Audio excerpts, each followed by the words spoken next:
Muli mutya bantu baffe abeekuumidde ku channel yaffe eno enganzi eyitibwa LN256 era tubasaba mugende mu maaso mwe abatannatwegattako n'okutwegattako. Amannya mpitibwa Sande era nga mu video yaffe olunaku olwaleero nkuleetedde amawulire agali kuyosya amawulire amakambwe ennyo anti mwana mulenzi amanyikiddwa nga Yiga Kissakyamukama.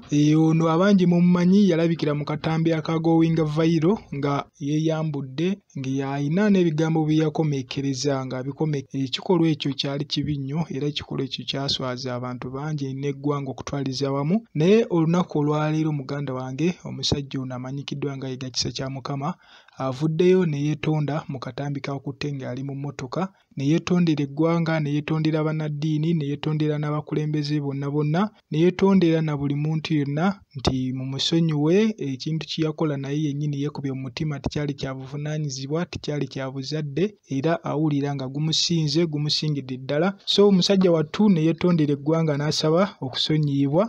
Tumusonyiwe kubanga mu nsi muno teri muntu atasobyanga.